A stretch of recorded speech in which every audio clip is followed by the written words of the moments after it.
और चलिए सबसे पहले बात करेंगे ग्रेटर नोएडा की। सीएम योगी का बड़ा बयान सामने आया। मंदिरों पर हमला करने के बाद शुरू हुआ मुगलों का पतन। सीएम योगी का ये बयान आपको बता रहे हैं। ग्रेटर नोएडा में जनसभा को संबोधित करने के दौरान तमाम बड़ी बातों का जिक्र किया, तो ये बड़ा बयान भी उनका सामने आया। उन्होंने कहा, सुना है कोलकाता में रिक्शा चला रहे हैं औरंगजेब के वंशज। सीएम योगी का ये बयान आपको बता रहे हैं। ग्रेटर नोएडा में सीएम योगी ने ये बड़ा बयान दिया है। आपको बताते चले कि मुख्यमंत्री योगी आदित्यनाथ ग्रेटर नोएडा में सेफ कल्चर कार्यक्रम को संबोधित करते हुए मुगलों के पतन पर बड़ा बयान दिया।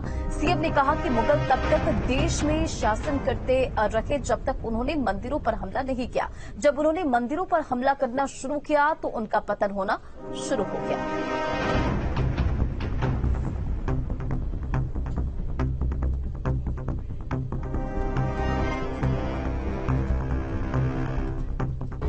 याद करिए, मुगल इस देश में तब तक आराम से शासन करते रहे जब तक उन्होंने मंदिरों पर हमले नहीं किए थे। जब मंदिरों पर हमले हुए तो उनके पतन भी आते हुए दिखाई दिए। मैंने सुना है कि औरंगजेब के वर्तमान पूर्वज कोलकाता में रिक्शा चलाने का काम कर रहे हैं, यानी यह भी एक स्थिति उनके सामने आई।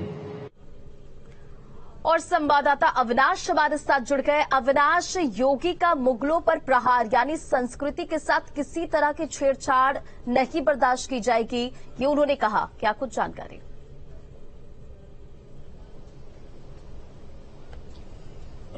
बिल्कुल रंजना, देखिए कल के कार्यक्रम में मुख्यमंत्री की तरफ से कई महत्वपूर्ण बातें कही गई और खास तौर पर जो भारतीय संस्कृति है उसको लेकर उन्होंने कई बातें वहां पर रखी सबके सामने। उन्होंने साफ तौर पर कहा कि जिस तरीके से संस्कृति के साथ खिलवाड़ हो रहा है या संस्कृति पर हमले किए जा रहे हैं एक साजिश के तहत, उसको किसी भी हाल में बर्दाश्त नहीं किया जाएगा। देखिए महत्वपूर्ण ये भी है रंजना कि कल उन्होंने के अपने संबोधन में जो ऑनलाइन धर्मांतरण का मामला उठा था कि किस तरीके से एक रैकेट के द्वारा ऑनलाइन धर्मांतरण किया जा रहा था, उसको भी उन्होंने वहां पर इस मुद्दे को उठाया। इसका भी जिक्र किया कि जो बच्चों का जो स्कूली बच्चे हैं उनको ऑनलाइन गेमिंग के जरिए किस तरीके से धर्मांतरित किया जा रहा था, तो इसका भी पर्दाफाश किया गया। हालांकि उन्होंने मुगलों का भी जिक्र किया। उन्होंने यहां तक कहा कि जो मुगल पहले जिन मुगलों ने मंदिरों पर हमले किए उनके जो वंशज हैं अब यहां पर रिक्शे चला रहे हैं। तो जाहिर सी बात है कि एक चूंकि देखिए अपनी इसी छवि के लिए जाने जाते हैं, एक फायर ब्रांड हिंदू नेता के तौर पर